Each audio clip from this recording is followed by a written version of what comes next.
page and then Vlog on a blog. Tomorrow's news today. Get to the truth.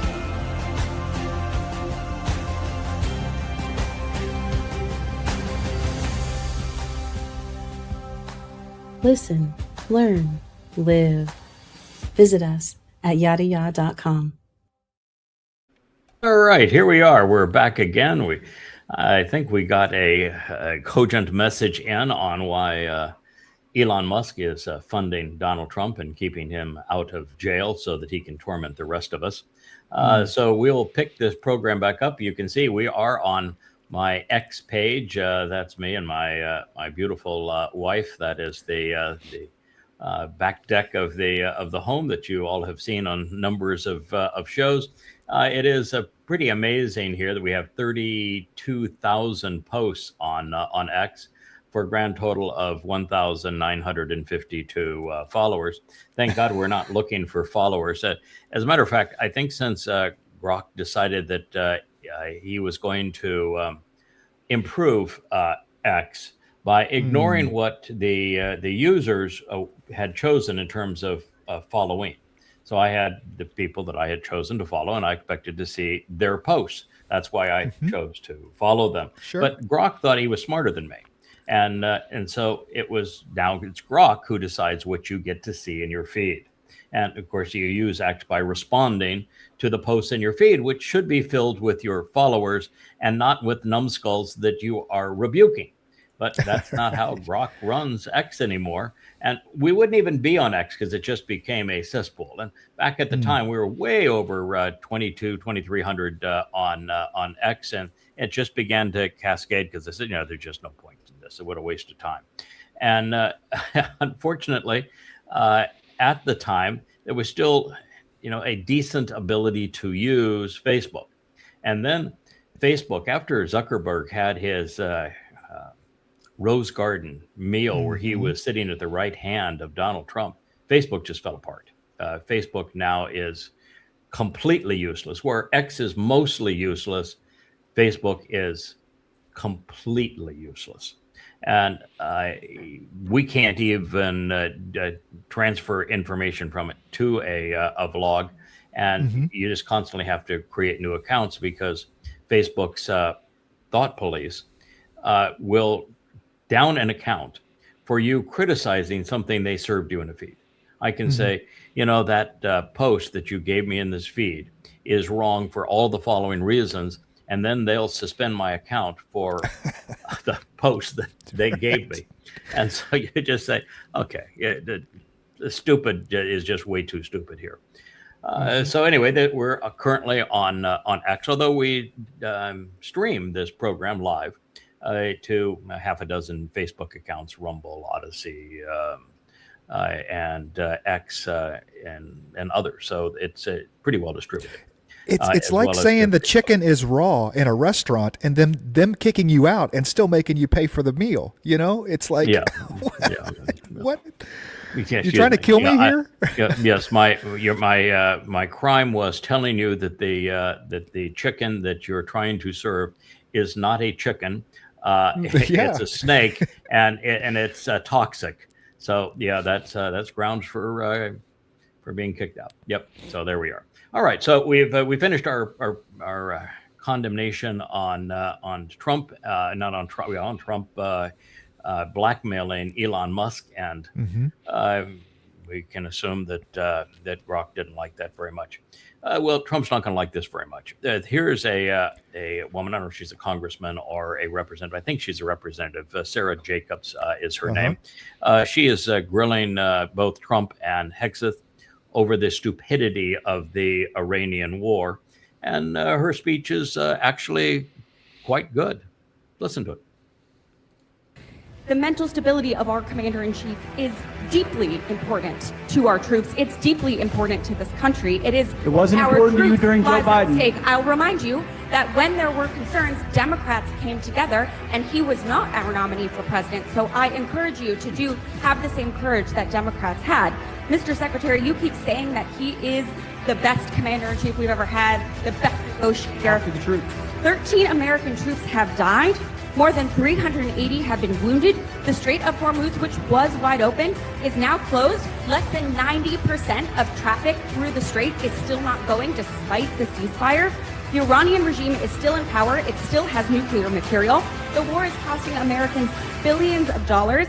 And Mr. Secretary, if you think that this is what winning looks like, then maybe we should be questioning your mental stability. Maybe you are the one responsible for this failure, and the president should think about replacing you. Mr. Chairman, I yield back. I yield back. Even he had to nod. Say, yeah, that's a good one. That's a good one. Yeah, he was a clown during those whole hearings. By the way, I'm just stunned that he was able to connive the Congress into approving the doubling of the defense budget, so that we've gone from $500 million up to 1.5. 500 billion to 1.5 trillion now in defense spending. And he was so belligerent, such an a-hole during the whole thing, and so obnoxious. It's stunning that it was approved, and narrowly and sadly approved. Anyway, I think this was a pretty decent earwhacking of hog's breath. Oh, and her point stands. I mean, she had 5 points that were spot on via the Iran war. But for them to be able to continue to come out and say we're winning, the American people are they're getting sick of winning so much, and gosh, Iran's on the phone trying to surrender to us all the time. I mean, her point stands. As Mr. Haig says, if you're going to come out and say this, then we should probably question your sanity. Yeah, I mean, not probably, definitely. Yeah. Yes. Yeah. Or just honesty, integrity. Oh, for sure. All right. So this next is that the Iranians have a public pronouncement that they said they took out another 3 and damaged another 2 F-35s. That'd be the most expensive piece of military equipment the U.S. Operates, and their strike on Jordan. Of course, the U.S. Department of Defense, which is known for lying and lies about everything. And I can assure you that's the case. I took the time to investigate the first 500 deaths in Afghanistan and Iraq. And I can tell you that on every single fatality, the Department of Defense lied. And I proved it. So this is a really scumbag operation that America projects overseas. And they say, no, may have damaged 1, but no big deal. And I've seen now satellite imagery of at least 1 F-35 completely destroyed in Jordan. And at this point, the Iranians have proved much more responsible and accurate in the reporting than has the United States. So it's probably another 3 have been destroyed and 2 beyond that badly damaged. Now, since the beginning of the Iran war, the U.S. has lost 45 aircraft. Now, this includes F-35s, F-15s, A-10s, and air tankers, as well as AWAC aircraft. The Congress Resources Report documented, and it was published, of course, before this successful strike this week against the U.S. in Jordan, reveals that during Operation Epic Fury, the U.S. military had already lost these 42 fixed-wing or rotor-wing aircraft, and that the losses include F-15 Strike Eagles. Now it's got to be 4 of them, 4 F-35 light-wing fighter aircraft, at least 1 or more A-10 Thunderbolts. They had 3 Hercules aircraft. Those are the propeller aircraft that C-130s that we saw destroyed in the desert trying to recapture Captain Uranium. And they didn't even bother to count those, and well as the helicopters that were downed on that, but they didn't bother to count. The inventory in the U.S. Defense Department is a real problem. Anyway, they have 2 MC-1301 Special Operations aircraft, an E-3 Century AWACS aircraft, and all manner of very expensive drones. It's been a really disaster for America. Well, they lost the Apache pilot over the Strait of Hormuz that they had to go pop out of the water, right? So Yep. that's another one that. Mm-hmm. Oh, just on and on. Yes, and Trump obviously failed math, and so did Hexus. Maybe he was drunk at the time that class took place. So they're clueless, and they lie more often than they tell the truth. So all you can tell is that it's been an absolute waste of American hardware. So here we go. Wharton cringes every time Trump says that's his alma mater, doesn't it? I mean, the entire staff, the deans, all of them, they just close their eyes and go, no, no, no, no. Wharton Business School. I mean, for the guy to fail math of all things, it's like. Yeah, well, Daddy made a gift, so there he goes. Oh boy, the Black Plague. They have really been in the news here recently. This is the scum of scum. I mean, all you can do to save Israel is just tell them to fumigate the Black Death. Judaism is going to be the end of them. Judaism has become parasitic and obnoxious. And if Jews don't disavow Judaism in a hurry, it'll be the end of Jews. Well, they don't understand Zionism. First of all, they don't understand what Zion means. Yeah, I mean, that's their first issue. The second issue is they're not thinking ahead because they're in New York here with a Muslim mayor who is open to, destruction of Israel, kill Jews. And here they are saying, yeah, that's a good thing. Let's Israel's bad. They're not going to have any place to go. I mean, where are they going to go from New York? You're suggesting that the religious ought to be smart? Well, okay. Shame on me. You can't be religious and be smart. So, no, they're just the Black Death. They are absolutely a waste of a human soul. They are completely and utterly worthless, and far worse than being worthless. They're a great negative overall on Israel, and unfortunately, Judaism is associated with Jews, and so Jews are tarnished with the same brush as you would correctly tarnish this scum. That's the Black Plague right there. No sense of self-preservation. I mean, even a fish will jump back out of the boat into the water. It knows where these, someplace safe to go. These guys aren't even thinking that far ahead. No self-preservation. No. They're so warped that their view is that if something tragic happens to them, it is God's will because he views them as so worthy that they could endure the test. And if something good happens to them, it's a reward from their God. Wow. That's a little circular reasoning there, but that's their view of life. I don't understand Hashem then, that's for sure. Yeah, it is for sure. Well, here is the deal. The Bible has no contradiction. Oh, really? Then why Goody Action? Yes, why? There's actually 5 volumes of this. Why did I cover maybe 10% of them, and it's 5 volumes that average 600 and 700 pages each, just outlining the contradictions. There are so many contradictions that I could have written 50 volumes pointing them all out. There is not a single accurate citation of the Torah and prophets in your New Testament. The man who wrote the first 14 books admitted to being demon-possessed, and he is nothing but a con man. There is no evidence whatsoever for there being a Jesus.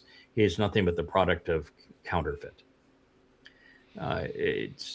Even your term, holy, means diseased in Hebrew, and Bible means to confound and confuse. I mean, you've got nothing. It is, if you were to remove the contradictions, falsehoods, and flaws from the Christian New Testament, you wouldn't even have a page left. What? We just started with the title. We didn't even have to open the book in it. We destroyed the damn thing. Yes.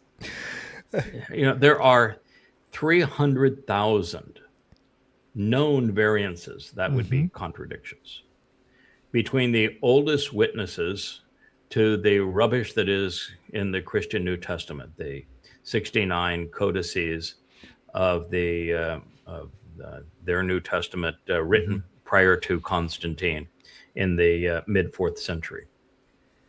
And there are 300,000 known variances between them and amongst themselves and amongst what is now considered the Textus Receptus or the Nestle-Aland 27. So you only have 180 some odd thousand words, and there are almost twice as many variations as there are words. That might be a problem. That might be a problem. That is not admissible as evidence. Sorry. No. That might be a problem.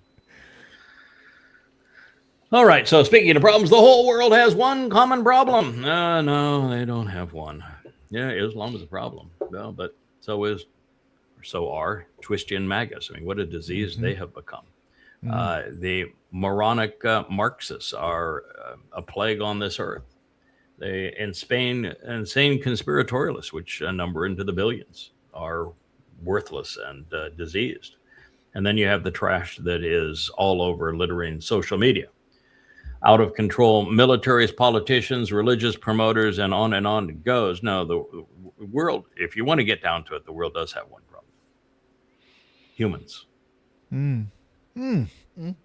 Yeah. That's why God said right there, as soon as mankind became many, he says, I regret having created humans. The problem is humans. Yeah. He didn't say that about dogs. He didn't say that about cockroaches. Didn't say it about mosquitoes.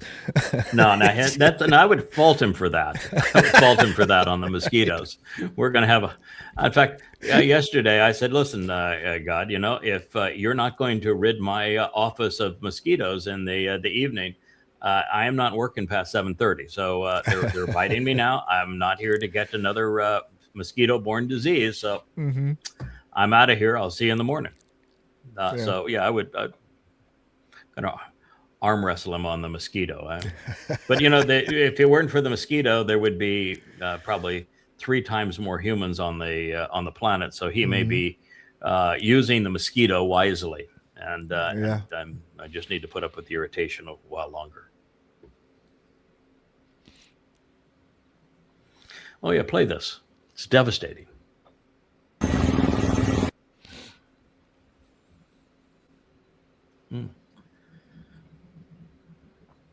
Devastating. This is Dr. Malouf. Devastating footage from Gaza following 3 years of war. Look what Israel did. Oh, well, never mind. This is what Assad and Hezbollah did and Iran did in Homs, Syria. Oh, well. But, hey, it's Muslims killing Muslims, and nobody seems to care about that. Right. Just from that shot when I first saw it, I knew it wasn't Gaza because it wasn't piles of buildings. I mean, the Muslims are pretty good at shooting out the windows and stuff, but they're dropping buildings. It's a little outside their purview, But that is the difference. Is that these buildings are uninhabitable and have been destroyed in terms of being habitable and. A lot of it was chemical agents and everything else that made the area uninhabitable. But if you look at Gaza, it's flat.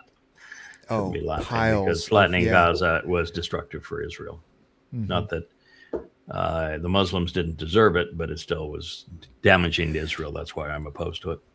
The other thing that blew me away about these pictures is we have concrete buildings, right? I mean, these are modern concrete, some of these suckers are 10 stories tall, right? No paved streets. All the streets are dirt. There was one highway that I saw, and everything else was dirt. And I'm like, you guys can afford the concrete, but you can't lay down some tarmac? Oh my gosh. Yeah, Islam has been debilitating for a very long time. If it wasn't for the West figuring out a use for the black ooze that's underneath the sands in the Middle East, and then figuring out a way to extract it, and then figuring out a way to refine it, and then figuring out a way to distribute it, and the Muslims, which are private estates with flags, nationalized those assets, and then America did the deal where with the petrodollar, we provide the military to assure that those dictators maintain their control over their assets so long as they price all oil in dollars so that we could go off the gold standard and spend ourselves into oblivion and bankrupt the nation was the scheme. If it weren't for that and the fact that they can then bribe workers who are all slaves because they lose their passports and they're given a pittance of what they were, then there wouldn't even be this in the Middle East. They'd still be living in tents and riding camels. So Islam has been exceedingly depressing on development.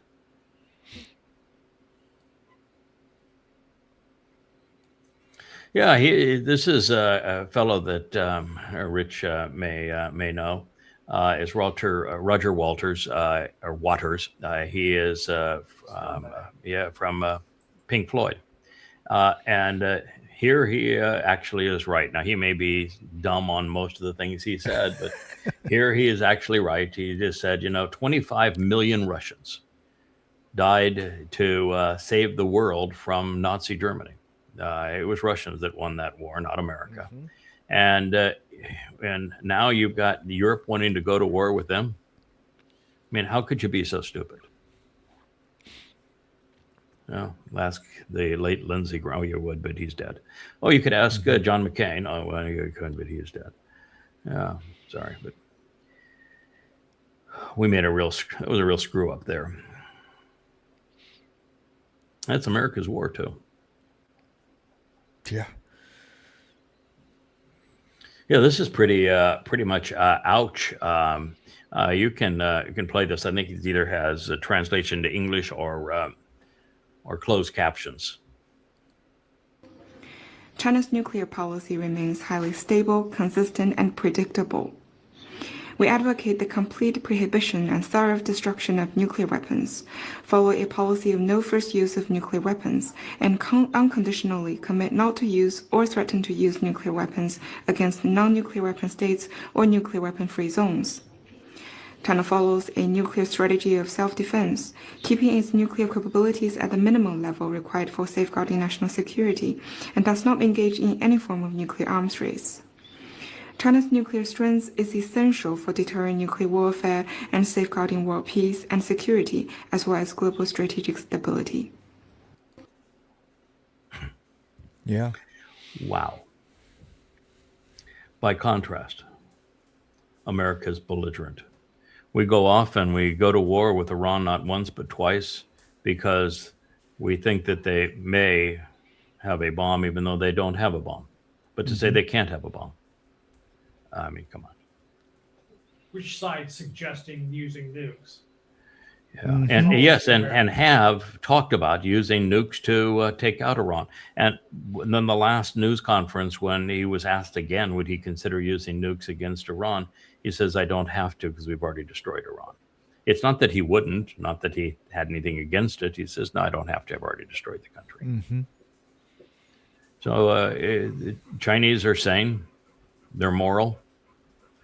And America's not. That's really an interesting thing because in America, it's always been perceived that the communists, and that's a communist government with a free enterprise economic system, that the communists were immoral. That's the whole purpose of Kennedy's moon race. Godless communists. We can't let the godless commies beat us. And so that's why we expressed all of the money. That's the only reason we're even contemplating have bases on the moon again, is the Chinese are planning on doing it, and we're dead set against them beating us to the moon. So it's just our ego and this religious ego that they're godless commies and therefore immoral. But the fact is that Twistians are the most immoral people on the planet, and Twistian MAGAs are the most immoral people on the planet. And China happens to, and both China and Russia happen to be vastly more moral than the United States. Yeah, they even go so far as to talk about not engaging in wars in non-nuclear countries. You know, I mean, that was fast. I mean, China has always been, hey, we'll just buy you, right? I mean, No, China doesn't even. It's not even that bad. I mean, first of all, almost every war has the United States as an instigator in one way or another. Oh, China's not an instigator in any war. Right. The same thing is largely true with Russia. They're not an instigator of war. They're the victim of war, particularly now this Ukraine conflict. But the United States is the the overall belligerent one, and we can't seem to refrain from toppling governments and starting wars. And you think about the most insane of all is Lindsey Graham and John McCain, Victoria Nuland, et al. Overthrew the popularly elected Ukrainian government, and then, which was pro Russia, then gave them lots of money through the IMF, defrauding America in the process. And then McCain and Graham went in, and they're on video telling the most Nazified of their militias, your war will be our war. We'll give you all the weapons you need to go off and kill Russians. You ought to start in the Oblast in the east and go kill a bunch of Russians. We want Russia severed. We want Russia torn apart. We'll give Russian you the weapons. civilians. Yeah, civilians, we don't care. Just go kill some Russians. And nobody was able to think that, wait a minute, they have the most nuclear weapons of any country. So let's say that you were successful and you killed enough Russians to destroy that country. How are they going to respond? Nuclear war. And if you fail, then you killed a lot of people for nothing, which is what has actually happened.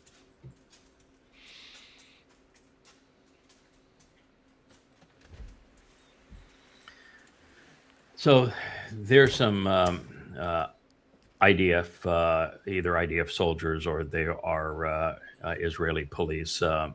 Anyway, they're walking down the street and they're being pursued and spit at and having things thrown at them by the Black Death. You can roll the tape and let people see.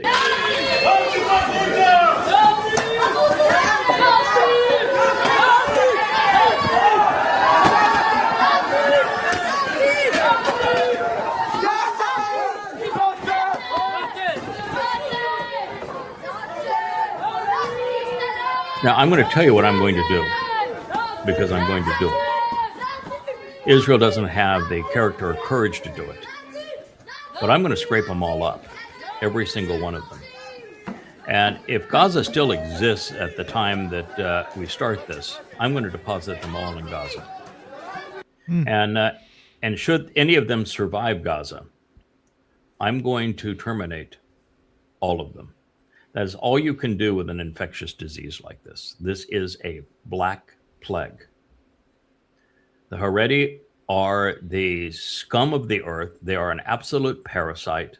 They're destroying Israel, and Jews are going to have a tough time surviving them. Yes. This is the greatest threat there has ever been to Israel, and it is the Haredi. They're yelling Nazi. I was trying to find a Hebrew word that was Nazi, that go away, something. No, they're yelling Nazi at two dudes in kippas. I mean, these are they're IDF soldiers. They're there to protect them from Muslims that want to come cut their head off and rape them, and they're yelling Nazi at them. May they do so. And may they do so. God. These are subhumans. And at least this poster says, I have no desire for unity with them. Correct. I have no desire for reconciliation with them. Correct. I have no desire to fund their education, because they don't have education. It's just nothing but indoctrination and rabbinic lore. I teach them how to behave. He has no interest in doing that either. I wish them only misery, and I want them out of Israel. I agree. Now, the difference between her, and I'm glad she said this, because there's not enough Israelis saying this, is that beginning in 4 years from now, Passover, 18th of April, 2030, I'm going to have the ability to do as she is requesting. Now, whether or not she turns to Yahweh and listens to me based upon the authorization and the power I have been granted to do this, that's another story. Now, that's what I really hope she does. And so we'll see. But between now and then, at least it's encouraging to see that someone in Israel is right about the Haredi. They are a parasite that is destroying Israel, and they cannot be integrated. They cannot be salvaged. And Israel's in a terrible position now because they represent such a unified voting bloc. The only way to vote the Netanyahu coalition out of power is to partner with the Muslims, with Ram. And you have to view Ram as less dangerous to Israel's survival than the practitioners of Judaism. It's gotten so bad that the Muslims are less lethal to Israel's survival than are the most orthodox and fundamentalist practitioners of Judaism. That's something that you should wake up and deal with if you're an Israeli, or if you're a poster on X or Facebook or any place else.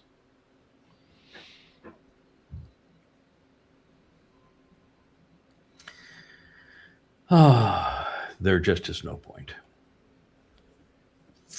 The leaders that are part of a state that is unified in the most overtly satanic of all religions, Islam. In Islam, there is no distinction between Allah and Satan.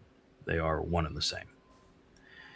And you don't think so, then read the 5 volumes that I have written called Goddamn Religion, based entirely on the Quran and the Hadith, putting the Quran in chronological order and setting it into the context of Muhammad's life. I prove it overwhelmingly. Well, I don't have to prove it. Muhammad and Allah prove it. So, you know, you can smirk, and he is a fairly smooth-talking Muslim. But the very fact is that his religion is overtly satanic. And he knows, therefore, that you can't trust Satan. And Donald Trump is Satan. So there is absolutely no purpose whatsoever for Iran to ever negotiate with Donald Trump again. And it's unlikely that they ever will. And the double proof has been that triple proof, when they were negotiating a little over a year ago, Trump attacked them in the middle of the negotiations. Then they were negotiating again, this time with Oman, and Trump bombed them in the middle of those negotiations.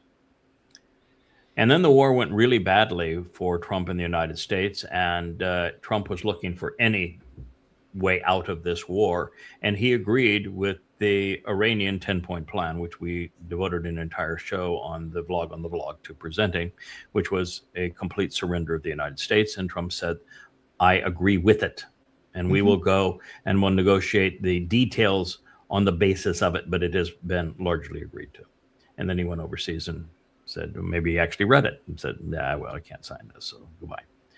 Then shortly thereafter, after failing again and again and again, he signed at Versailles the Memorandum of Understanding, which was an even more detailed and overt surrender by the United States.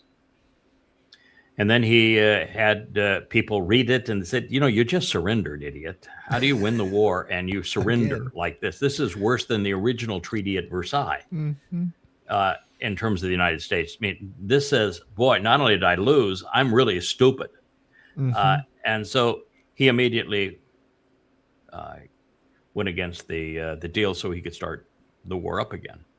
And now he's begging for a solution. But after you've agreed, after you've bombed them twice while in the middle of negotiations, after the third time when you're negotiating, Trump gets, and he said on air, I'm going to kill the negotiators and I'm going to bomb the country so they have no place to go back to. So now you've got 3 times that he's done this, and you have 2 agreements that he has said, I agree, this is the end of the war. We have come to terms, and he reneged on both of them. and he tore up the original agreement. So you got 3 agreements that have been torn up by Trump. And 3 times in the middle of negotiations, he tried to kill the negotiators and destroy their country. So what piece of shit out there, MAGA, or Trump tush talker, is going to continue with the pretense of that they're dying to have a deal, that they will somehow surrender? No, the Trump White House right now is in shambles because Trump can't understand why he can't intimidate Iran into surrendering when, in fact, the only way out of this war is for him to surrender, and he can't deal with that. And he's just having a conniption fit. And when you see the smirk on this guy's face, it's because that was the intent.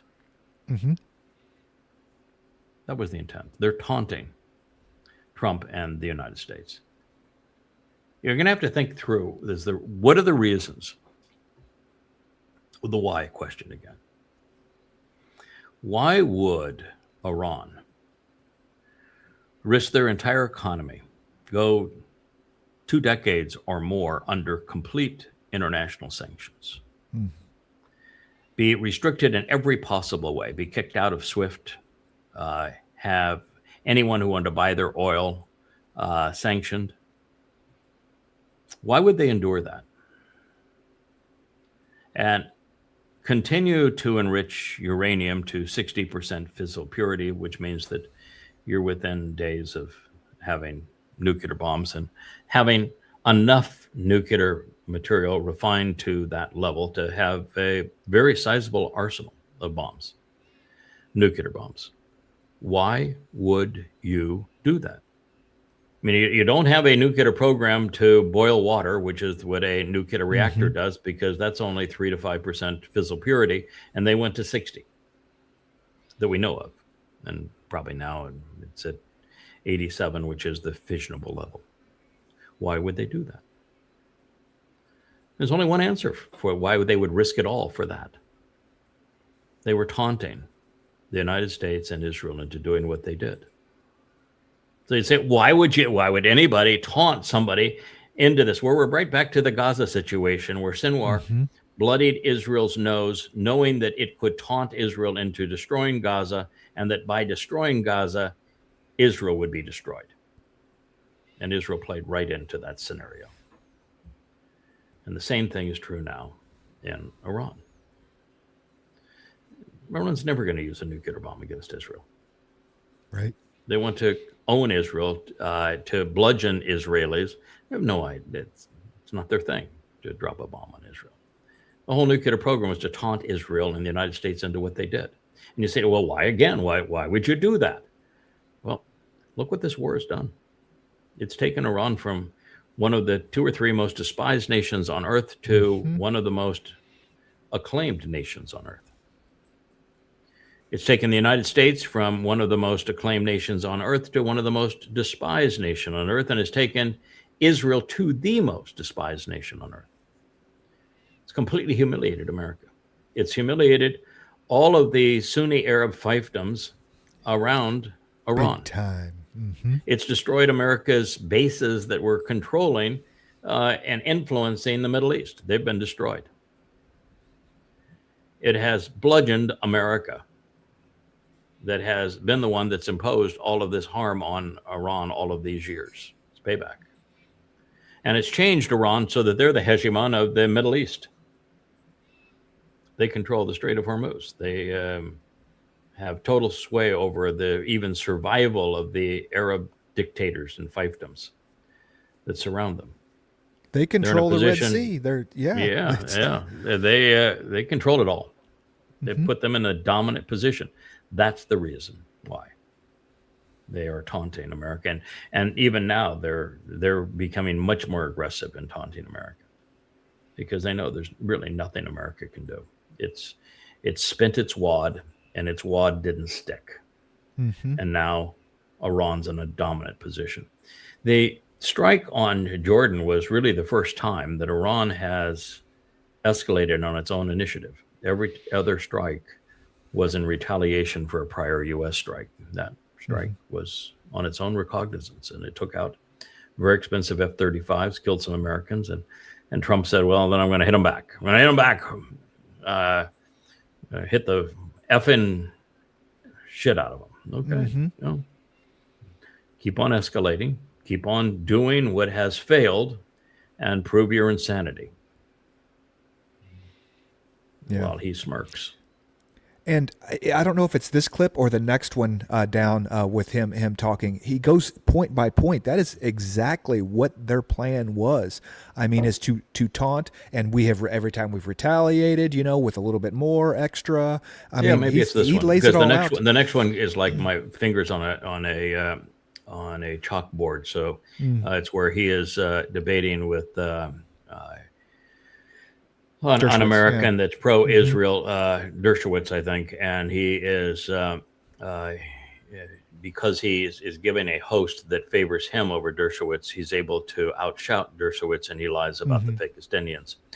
So it may be this one where he presents his case. You can go play a little bit of it. I mean, they're winning. Yeah, he's smirking. The Iranians have zero interest in talking to Trump. They will not talk with him. They will not talk with the United States representatives.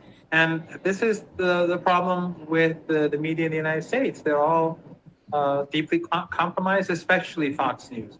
So he said, I think, remember, after 30 days of bombing, the Iranians came to. No, there's nothing to remember. This is just a fabrication.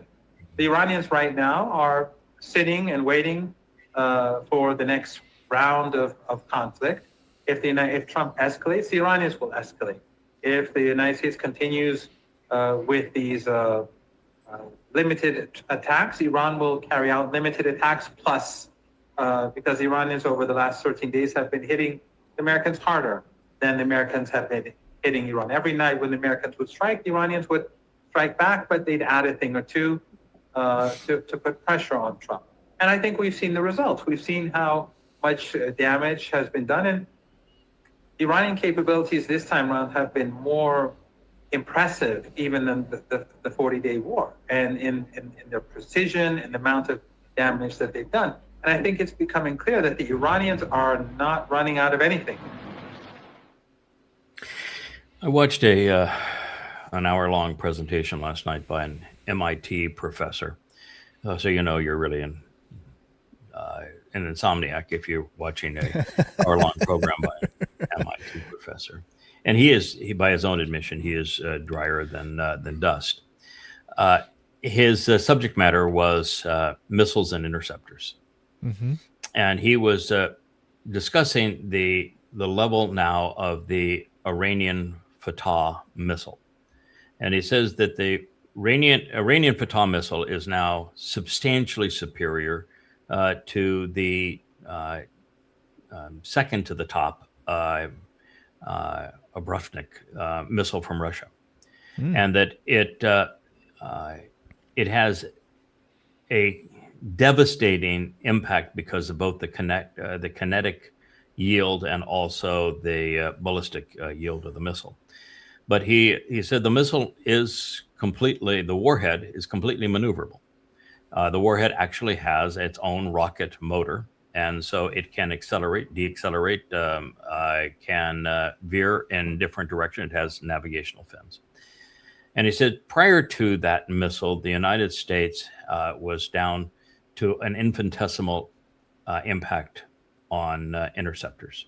Mm-hmm. And he says with this missile, it's less than 1%. Mm-hmm.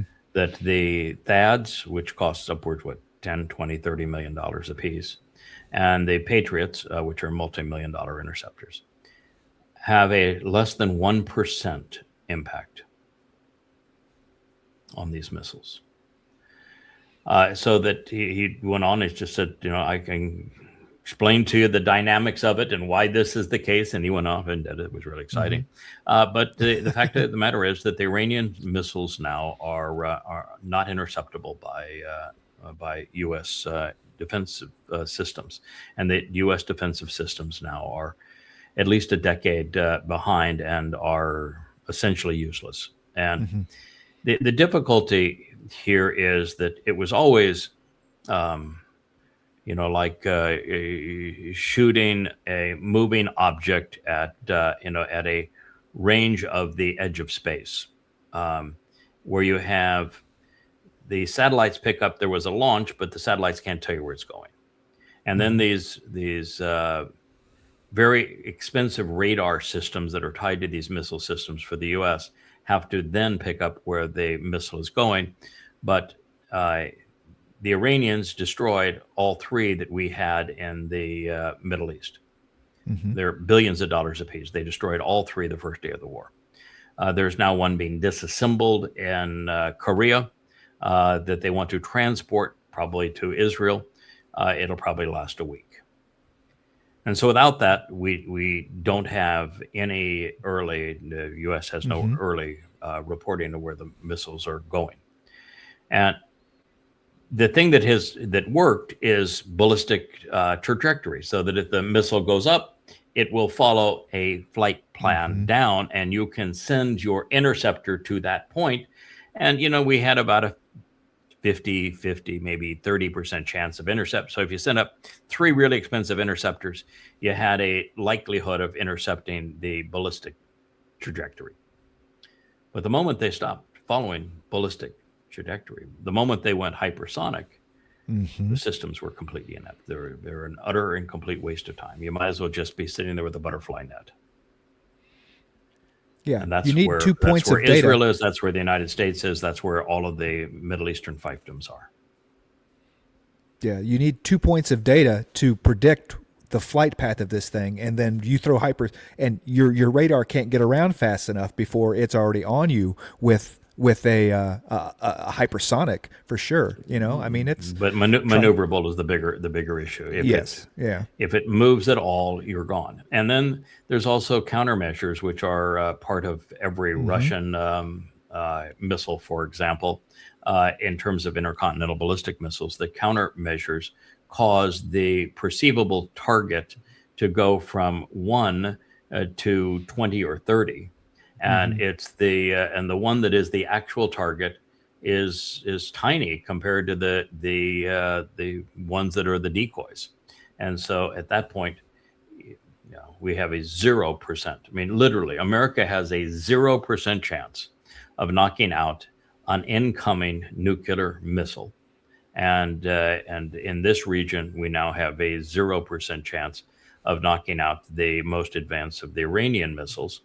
And when Trump said that he knocked out all 8 of 8 Iranian inbound missiles, the expert from MIT said the odds that he did that with the U.S. technology is 1 in 100 billion. And by the way, the Chinese and others have satellite imagery that you can look out and say that he lied. Yeah. They impacted. So that's where we are. Yeah, and back to this, the lies. I mean, you're dealing with Satan when the Muslims are the most trustworthy in the room. I mean, it's Satan against Satan. I mean, this is the Iranian war is Satan's wet dream. It is literally Satan v. Satan. And you'd say, well, why would Satan fight Satan? That is Satan's primary thing. That is Satan's primary gig. And until you understand Satan v. Satan, you can't understand religion. It's that simple in Islam. They will fight to the death. I mean, two Muslims meet, and they're the last two on earth. They have to fight to the death. And if you tell a Muslim that Allah is Satan, they'll say no because the Quran condemns Satan. No, it really doesn't. But to the degree that you can interpret it that way, because there happen to be entire surahs of the Quran that are named after and devoted to demons. And we're told that the demons love the Quran. And every time there's a discussion between Allah and Satan, you can't actually tell who's talking.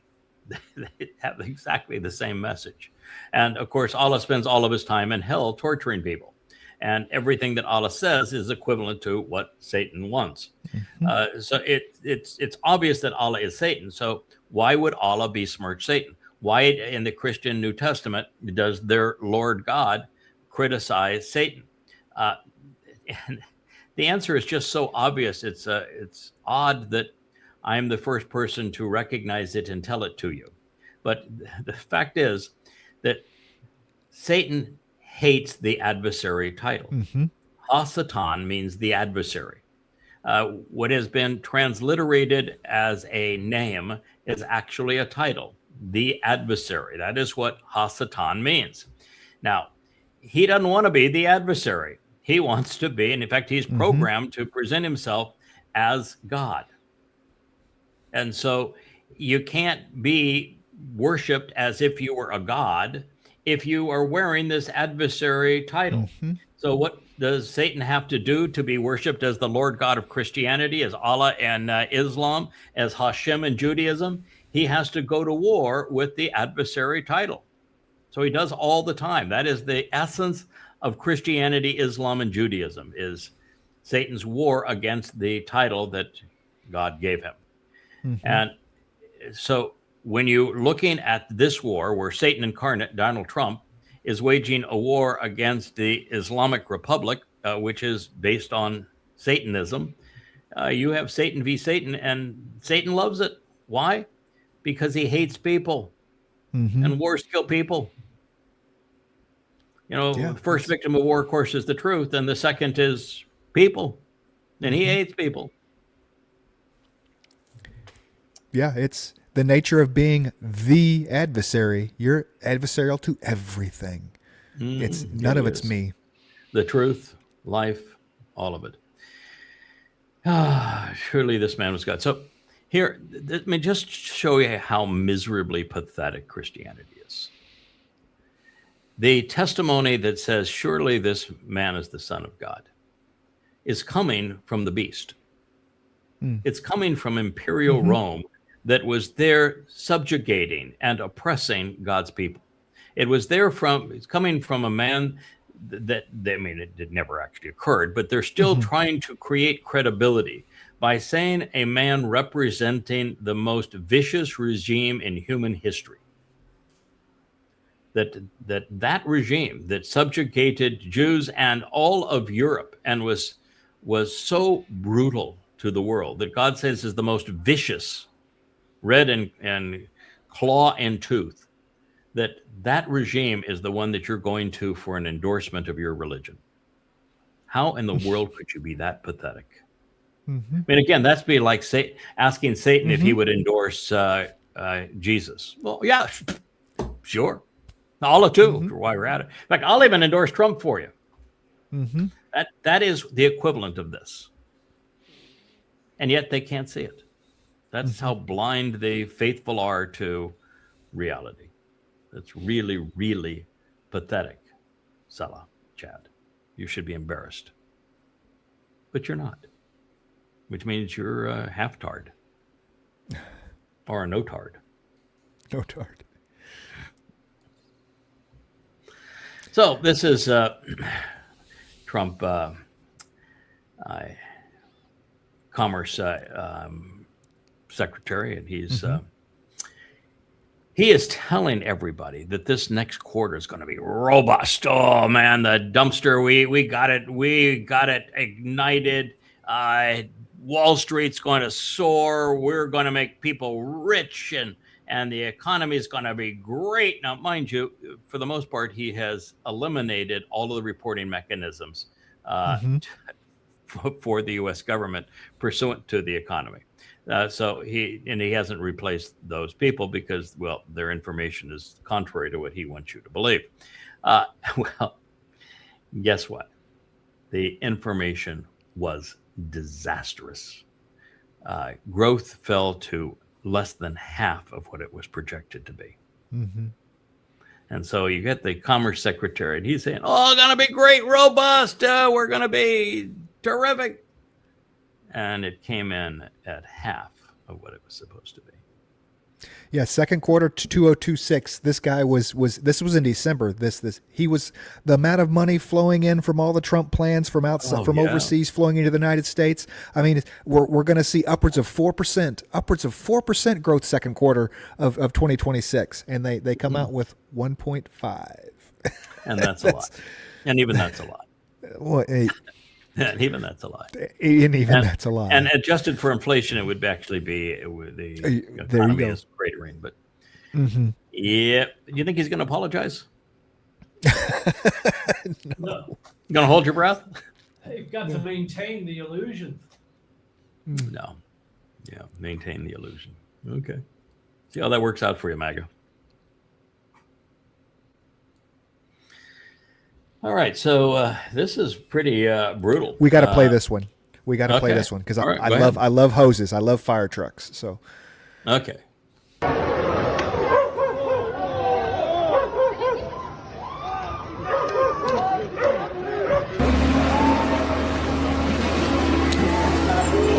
Give them a good clean. Give them a good clean. Scrub them down, baby. Hose down that trash.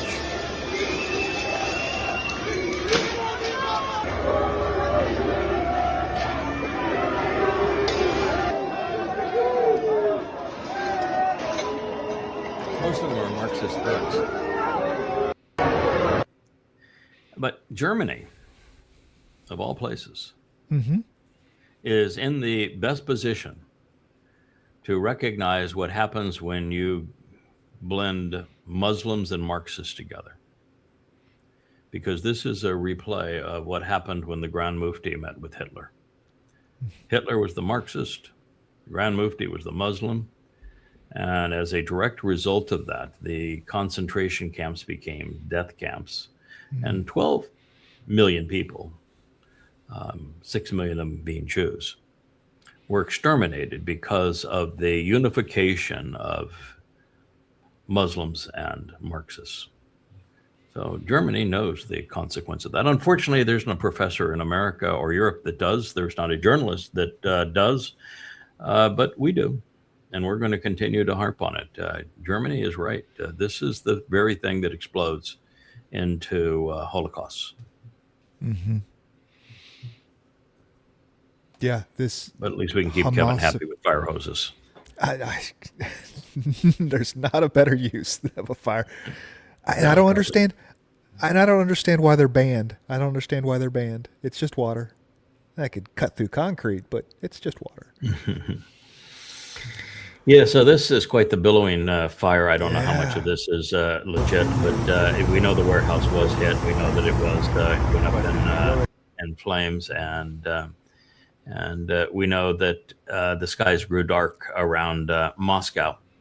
But I'm here to tell you, Ukrainians, you are looking at what you're going to see in Kiev. You play with fire and you're going to get burnt. And that's what you've done. So what you're seeing here, you will soon see in Kiev. And you will now they're calling this a Russian logistics center. Do you know what a Wildberries is? It's like a Walmart or a Costco, isn't it? I mean, it's their version. Russian... It's their version of the largest retailer in Russia. It's a Walmart or a Costco kind of distribution facility, and it even looks like them. Yeah. This is a civilian target. This is 100% a civilian. Well, of course, of course. But it doesn't matter. What matters is that that's what Kiev's going to look like. Mm-hmm. And if it wasn't for the fact that Russia actually wants the city of Odessa reasonably intact, that's what Odessa would look like. Mm-hmm. Odessa, at this point, has been nullified. There's no shipping coming in or out of Odessa. It was the place where 90% of Ukraine's produce, its farm produce, wheat, and the other agricultural products, were shipped to the world, and now there's nothing leaving Odessa. There's nothing coming into Odessa, and that's the reason why you saw probably in the news that it was claimed that Russia bombed Poland. Well, that's not really true, but Russia has been now sending its missiles to the border between Poland and Ukraine, because now that they have sealed off Odessa, the only other place where the Ukrainians receive European weapons to go kill Russians is along that border with Poland. And so they're going to have many more overlapping missiles than the one that crashed on its own recognizance there in an open field. It's going to happen a lot here, because that's the only open spot now. Otherwise, Ukraine is surrounded and cut off. It'll be starved. I just don't understand how this isn't a war crime. I mean, it would be like us bombing a Walmart because it carries DJI drones. I mean, I don't understand how this is. Of course, but does it really matter anymore what's a war crime? Well, no, but I mean, the United States has become the worst war criminal in the history of the nation. Does it matter? And the UN's definition, does it matter? No, it doesn't matter. Waste of breath. All right, sir, what do you got? All right. So here's that place is just hideous. I think, oh, God. To see what he's done. Oh, to the Oval Office. How utterly hideous.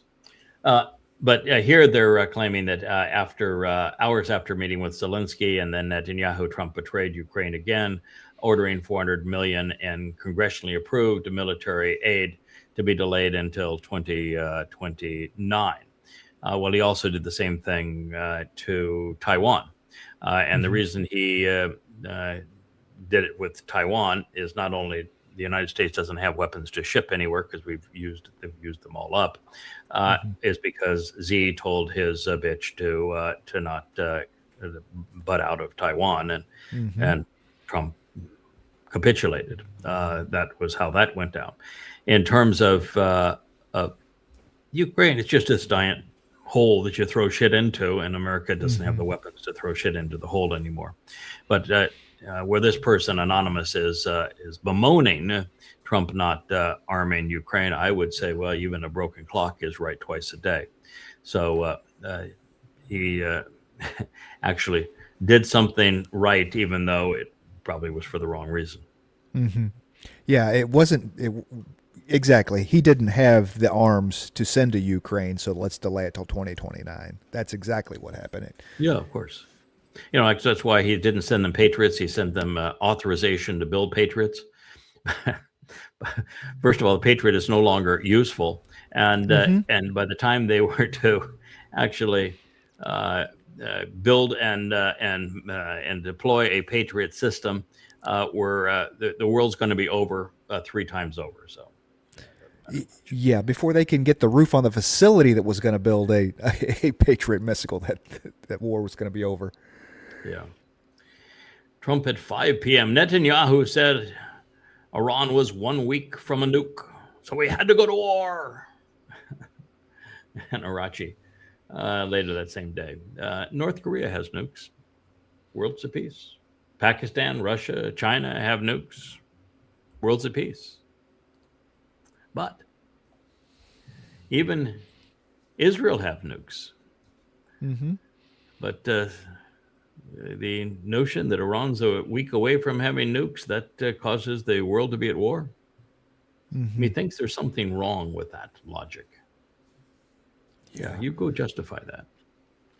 Now, you want to say, well, they're a mad terrorist regime. Well, there's no regime on earth madder or more vile than the Trump administration. So let's go to war and take all of the capability of nukes away from the United States. That would be doing the world a service. Yeah.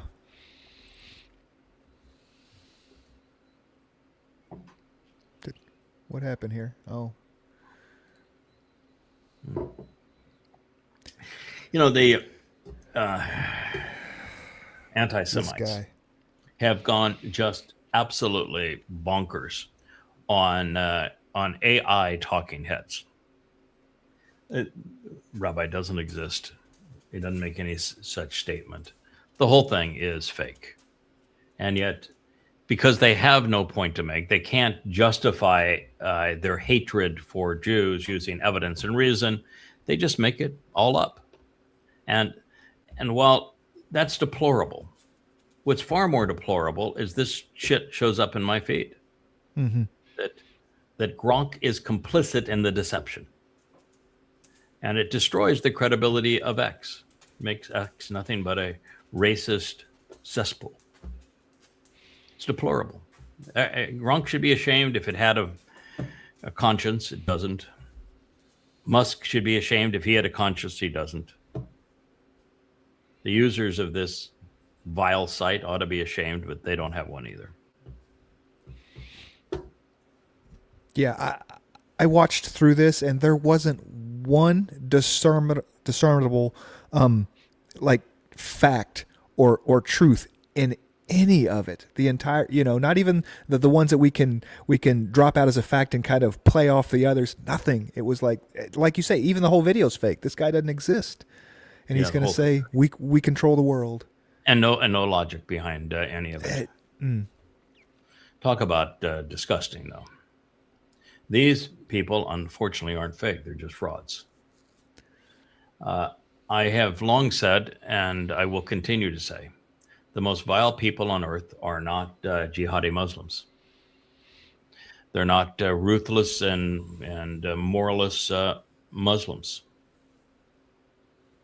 The worst and most vile people on earth are Haredi. They're ultra-Orthodox Jews. They are the most vile, worthless, counterproductive force on earth. Judaism is the enemy of Jews. Now, I understand that this is just the most vile sect, but they're large in number. And they're really not that far away from the anti-Zionist, anti-Israel positions of the Haredi in Israel that dominate Judaism in Israel. And it should be known that God hates them. But he has a nifty black chariot that coordinates with them, and he's going to haul all of them to hell. It's a direct ticket from wherever God finds them. He's hauling every single one of them in the black chariot to hell. And he hates them because they've lied about him, because they've separated his people from him, and because the same scum are responsible for creating Christianity and for Islam. This is the worst of the worst. And here they're raising the flag of Fakistinians. It's just... Oh, God. And again, if comes in a time where we're going to have the authority and the power to do this, I would begin by dropping them all in Gaza. Parachute, no parachute, I don't really care. Drop them all in Gaza. Just cut a hole in the fence and let them in. You guys go see how it is in Gaza. See how you like it. No, not see how you like it. Don't really care how they like it. Don't come back. No, it's good riddance. You're out of here. Yeah, might send them. The Sudan would be a good spot to send them. Somalia, Algeria, a lot of lovely places. Could send them to Afghanistan, Syria. They'd like Syria. Yeah, well, yeah.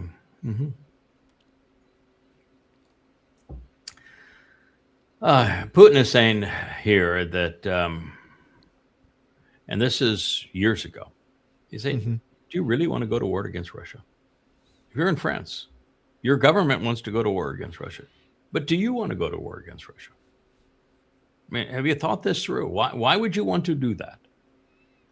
And he says, no one ever wins a war. Everyone always loses. And this war, of course, was started by the United States, and the flames of war were fanned by the EU.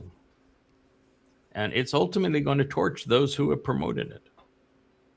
Now, I only wish that, Putin would gain the conviction of his words and respond and respond before it gets to be to the point where the only response is nuclear.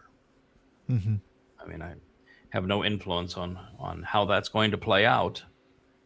I can rid Israel of scum and ultimately dispatch all of these buffoons, but I can't do that for another 7 years.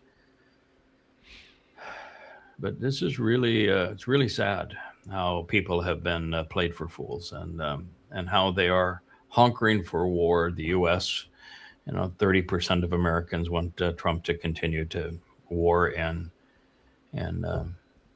Iran, that think that he did a noble thing in Venezuela by kidnapping their leader and stealing their oil.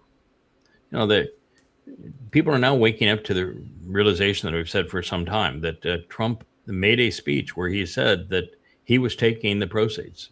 They're in a bank in Qatar. not coming to America. It didn't go to Venezuela. He just simply stole the proceeds. It was something like billions 13 of dollars. Okay, I was going to say it was like 13 billion was the last number I heard. Well, that's the reported number. But it's if you actually look at the amount of oil that has been shipped out, and it's it's not great, but the amount of oil that's been shipped out, it's closer to 50 billion. Wow, it has disappeared. And the other thing in this video, it goes on, because this is a much older video, like you said, he talks about how in the 90s and the fall of the ruble and the fall of the Soviet Union and everything, how Russia really thought that they were going to be able to reach out and be a part of Europe at that time. Right. All they have ever wanted was to sell Europe cheap gas. Cheap energy. That's all they've ever wanted. It was to be, you know what I mean? Russia was never trying. They want to do business. They want to have, they didn't much like the Napoleon situation. They didn't much like what the Germans did to them. They didn't much like what the Turks did to them. They didn't much like even what the Japanese did to them. They're tired of being everybody's target for fighting wars, and they're tired of having to sacrifice the lives of their sons and daughters to defend the world from the tyrants. They're just tired of it. They just say, "Why can't we just all get along? You're the Europe. You're the wellspring from which war emerges. Why not recognize it's really a stupid idea and don't do it again? We don't want war with you, but you seem insistent on war with us." Yeah, I just wonder where that mindset comes. The Soviet Union had fallen, the big bad guy was gone, and then all of a sudden it was Russia again. Russia bad. No, you don't want to know why that happens. It's pretty simple. When you're in countries like, well, really any country, but let's just use the democracy where you have to have votes, and things are not going well. You're accumulating debt. Your industry is crumbling. Your graft is accelerating. Things are not going well. The only way you can control people at that point is to have an external boogeyman. You have to have somebody that you can rally them around to hate. And you can say, yes, you're suffering, but the reason you're suffering, the conspiracy is that Putin's a bad guy. And if we go off and we 86 Putin, then everything will be good. Iran's a bad guy. So we can 86 Iran, everything will be good. But the reason that the world's a mess is because of Iran. And we're the good guys that are making the sacrifice to go off and take out the boogeyman. And it's always a pile of lies. And it's propaganda. But that is what has happened. And sometimes it's augmented in terms of the choice of boogeyman is pretty typically identified with what is the wealthiest country in terms of natural resources that we can exploit, so that we get a 2-for-1 with our boogeyman. We not only fool our own population to think that we're doing a noble thing and that they make the sacrifice for the big military and everything else and deficit spending, but also when we prevail, we get to control their assets, which is what we've done with Iran for the last 100 years. It's what we're trying to do with Russia, what America is trying to do with Russia. So those are the two motivations. It's the same plan from Zabritsky. Oh, yeah. I mean, that was his plan. Let's do what the Ukraine and Afghanistan, and we just continue this playbook. Yes, it's the CIA and the military-industrial complex has had pretty much the same scheme. Yeah, and when you recognize what America did back under the peanut farmer president, Jimmy Carter, and Zbigniew Brzezinski, his whole concept was that we could give the Russians what they had given us in Vietnam. And so he armed the Taliban to go and kill Ruskies. And then that when they prevailed, they said, well, we need a new enemy, and America became the new enemy that we had armed. So it's a real tragic thing that we have done to ourselves, and we just create all manner of propaganda about it and lie to everybody, and people believe it. I can see Russia from my house. Yeah, of course. This one is really vile. This is Mardani, the professor, he is vile in this one. And the problem is that he has a host who is an anti-Semite, and the man he's arguing with, Dershowitz, is not very bright. And so he's able to scream over him, but what he's screaming here is just all manner of lies.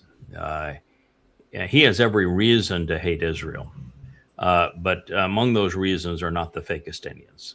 There is no Palestine. There is no Palestinian. There has never been a Palestine. There has never been a Palestinian. The whole thing is a lie, and it's an ethnic slur to use to destroy Israel, and it has been for a long time. And he's actually well enough educated to know that he's promoting his lie.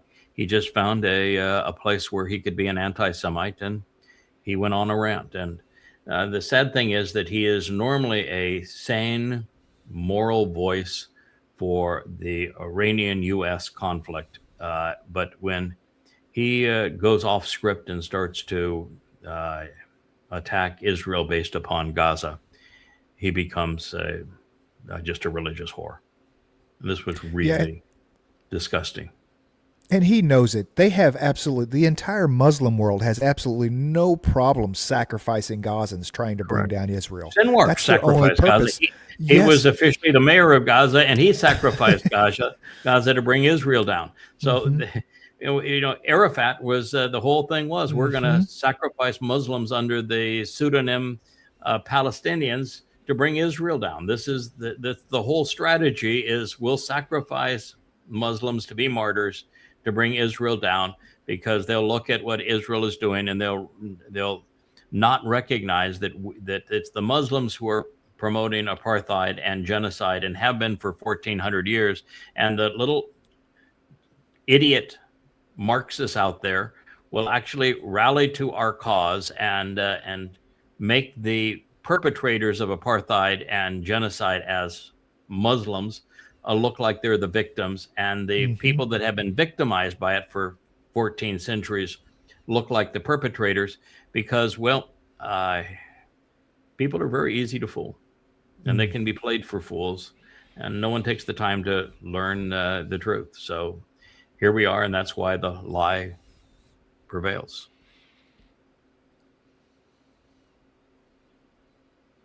Yeah, this is an interesting video. What we can end on this. So the Muslims are presenting this event as as Jews murdering a 14-year-old Muslim boy. However, they eliminate the beginning of the video. And what you see is this 14-year-old Muslim boy. He's got a knife, and he tries to slash the guts out of the Jew. So he goes to a Jewish police officer. He brandishes his knife, and you will see this guy right there in the black on the right. That's the full video is on the right. The one that the Muslims are promoting is on the left. You will see him come up against the Israeli police officer and try to stab him to death. And it is only when he runs away with his knife that they eliminate him. In other words, he deserved to die. There's no murder here. There is self-defense here. And it's just a shame how egregiously the Muslims will lie. Now, this is being presented by Vivid, who I have a huge bone to pick with. And in this case, he would have had a marvelous post if he could only say Islamic and Muslim rather than promote the myth of Palestinian. And he'd have been much more effective. But, we're never going to change the fact that he's disaster overall for Israel, even though this is worth seeing. Go ahead and play it.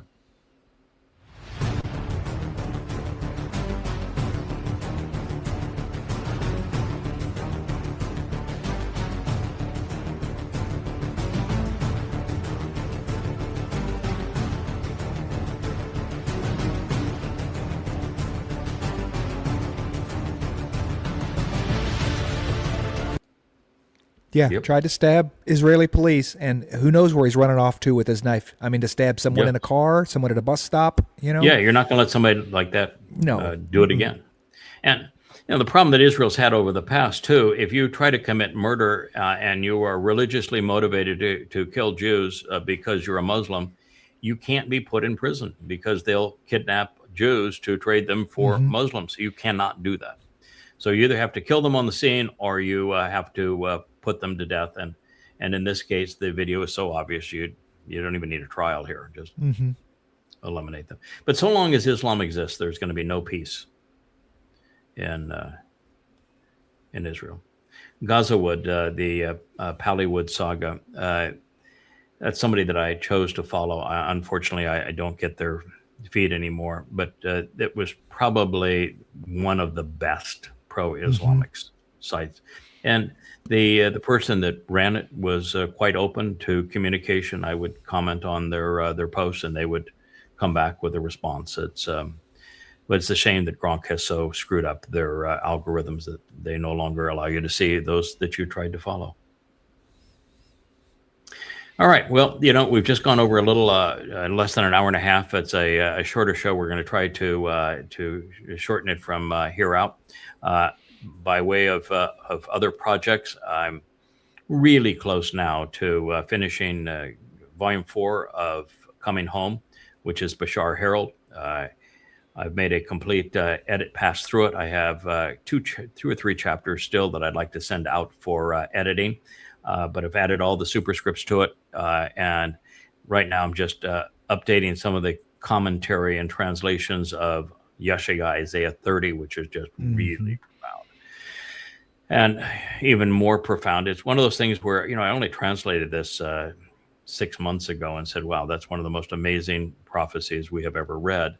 And you can go through it now based upon what we've learned in the last 6 months.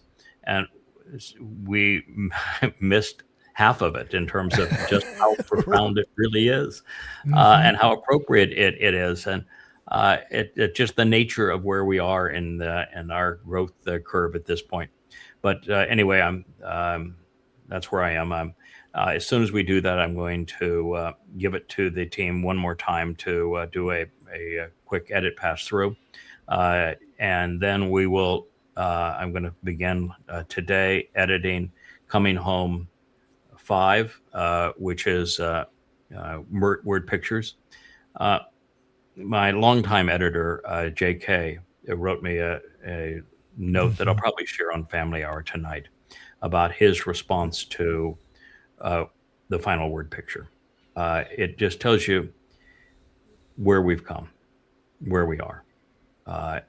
And it really is sensational. And so I'll share that tonight. We're going to have a Dr. Jeff and Kirk presentation of Dr. Jeff's Mad Magazine version of Sigmund Freud as a bit of a skit tonight, something to look forward to. We're going to play again Luminaries, because that is our topic. And after that, we're going to pursue deeper into this marvelous story of Ruth and Boaz, and the import of their relationship pursuant to the world as we know it today. So that's what's we're pursuing throughout this evening. So look forward to seeing you at 6 o'clock Eastern this evening on Family Hour of the Yahweh Vlog. Good day. Thank you, Rich. Thank you, Kevin. Hey there. Thanks for tuning in. That was Fetch. Gotta run now. Catch y'all on our next podcast.